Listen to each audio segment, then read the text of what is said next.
ఎందుకంటే అమ్మ తులసమ్మ నువ్వు చెప్తా ఉన్నా నారాయణమూర్తి గారు చెప్తే నేను ఒకటే మాట చెప్పాను ఇప్పటికే ఇంటూ అప్పుడు పర్సనల్ ఆయన అనేక సమస్యలు నేను చూసినాను. అందరు తుఫాను బాధితులకు 1,50,000 అలాంటప్పుడు అందరికంటే ఎక్కువ పాడేది ఇచ్చినాడు. తర్వాత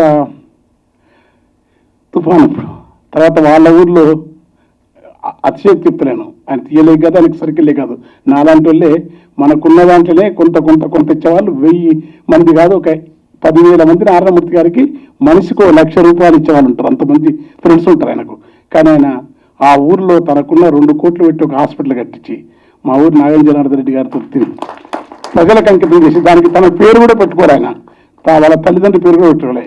తర్వాత విచిత్రం ఏంటంటే అందరికంటే ముందే ఆ ఊర్లో ఆలయం వాళ్ళ నాన్నగారి కోరిక రామాలయం కూడా కట్టించినాడు, దానికి కూడా వాళ్ళ పేరు లేదు. దయచేసి అట్లాంటి వ్యక్తిత్వం అయినా తనకు ఏం కోరుకున్నది కాదు. నడవటం కానీ జీవితం కానీ చాలా దగ్గరగా మమ్మల్ని ఆదరించిన మాలాంటి వాళ్ళకి చాలా సన్నిహితుడు, గౌరవనీయుడు. చాలా రాజకీయ అంశాలే కాదు, చాలా సబ్జెక్టు ఉంటుంది, ఏమి పట్టించుకున్నట్టు కానీ అనేక అంశాల పట్ల సాధికారికమైన జ్ఞానం ఉండి తెలుగు సినిమా రంగంలో తనదైన గొప్ప ముద్ర వేసిన ప్రజానటుడు. విప్లవ భావాల పట్లతో కానీ మానవత్వంతో అట్లా అనుకుంటే హింసను ఏం సపోర్ట్ చేయడానా, ఏ వైపు నుంచి హింస ఉన్నా రాజ్య హింసను కానీ వ్యక్తిగతంగా ఏ హింసను కూడా ఇష్టపడే మనిషి కాదు. అలాంటి మనిషి ఈ వ్యవస్థలో ఉన్న అనివార్యంగా మనుషులు హింసకు ఎట్లా ప్రేరేపించబడతారు, ఎట్లా హింసలోకి వస్తారు, హింస రాజ్యం ఎంత క్రూరంగా ఉంటుంది. నేతలు కానీ విధానాలు కానీ వ్యవస్థీకృతమైన ఆధిపత్యాలను కనుక్కుంటే వీటిని ధిక్కరించడం కోసం కళాకారులు ప్రజలు తమ వంతుగా చేసేదానికి నారాయణమూర్తి గారు సుదీర్ఘ ప్రయాణం. అది గద్దెరన్నతో పాటుగా కర్ణాటి లక్ష్మణశ్రీ గారు, నాజర్ గారు, మాభవం నుంచి ముందర నుంచి అప్పటి నుంచి రక్తకన్నీరు నుంచి ఎర్రమల్ల నుంచి టీకృష్ణ నుంచి ఈ పరంపర తెలుగు నేలపైన ఒక మహోన్నతమైన ప్రజా సాంస్కృతిక వారసత్వం మనుషులు మారాల్సి నుంచి నడుస్తున్న దానికి హైలైట్గా వచ్చి మధ్యలో ముగినారు. కానీ అదే మార్గాన్ని పట్టుకున్న ఒకే ఒక నారాయణమూర్తి గారు ఈ సినిమాను ప్రజలు ఆదరించాలి. నమస్కారం. ఇవి మన సినిమాలు, ఇవి ప్రజల సినిమాలు, ఇవి కళాత్మకంగా ఎంత ఉన్నాయి. రాజమౌళి సినిమాలో అంత పేర్లు పెట్టడం సరైనది కాకపోవచ్చు, కానీ కళా విలువలతో చెప్పబడుతున్నటువంటి సినిమాలు, అలాంటి సినిమాల కంటే కూడా ఈ సినిమా నాకు ఎందుకు గొప్పగా అనిపించిందంటే ఇది సమాజం కోసం తీసినటువంటి సినిమా, ఇది సమాజ చైతన్యాన్ని కోరుకున్న సినిమా, సామాజిక సమస్య చుట్టే మొత్తం తిప్పినటువంటి సినిమా. మనకు తెలిసినంత వరకు వ్యవస్థలో 2 రంగాలు చాలా కీలకమైనటువంటి రంగాలు.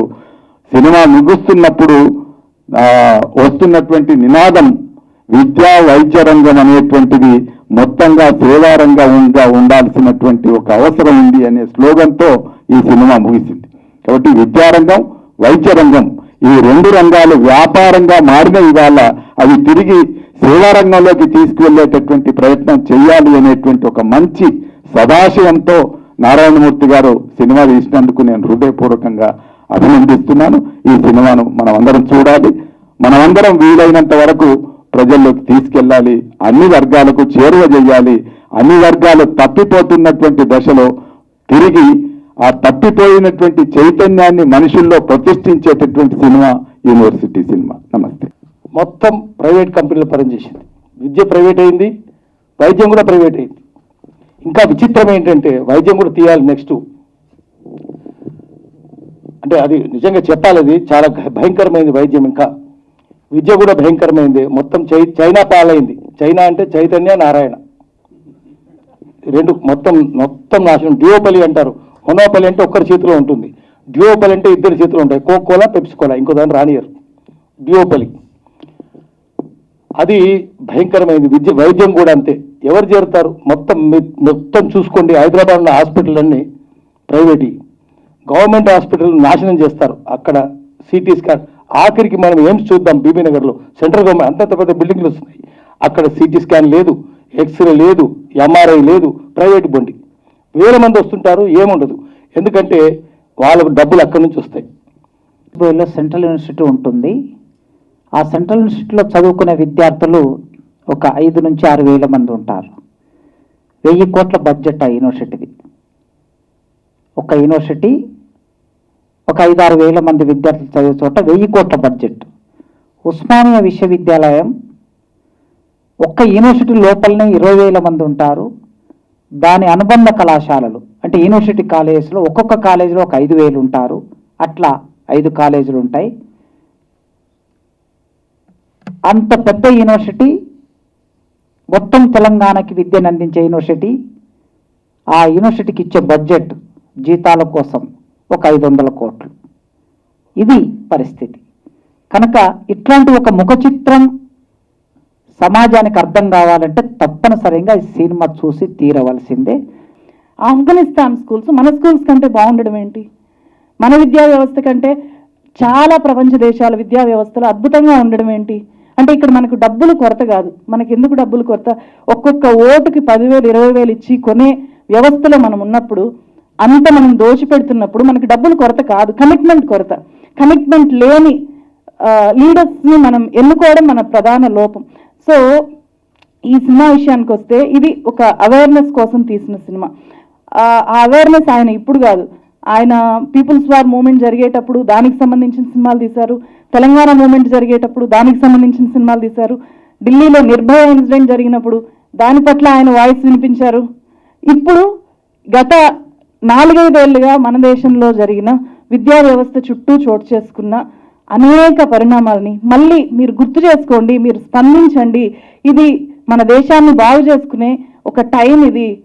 సో ఇలా నాశనం అయిపోతుంది మన విద్యా వ్యవస్థ, మీరు అలర్ట్ అవ్వండి అని చెప్పి ఆయన ఒక బిగ్ స్క్రీన్ మీద గట్టిగా అరిచి చెప్తున్నారు నారాయణమూర్తి గారు.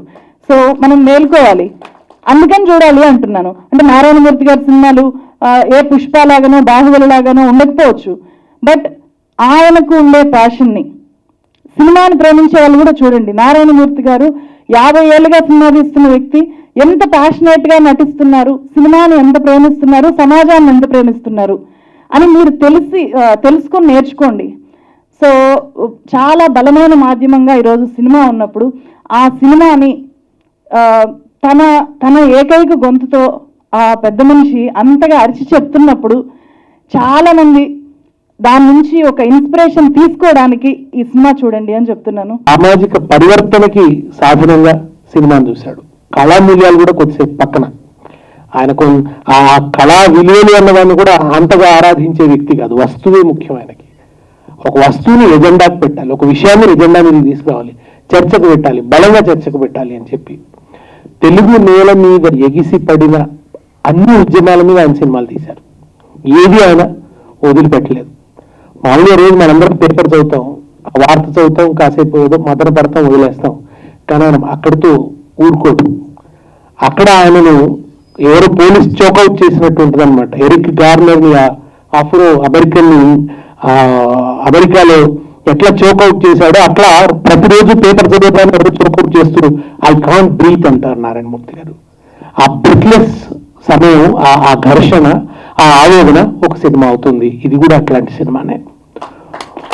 ఈ వ్యవస్థలో ఊపిరాడక ఊపిరి వదులుతున్నటువంటి అభాగ్య జీవులు, విద్యార్థులు, ఉద్యోగార్థులు, బలహీనులు, పేదవాళ్ళు, విద్య పట్ల ఎంతో గౌరవం కలిగిన వాళ్ళు.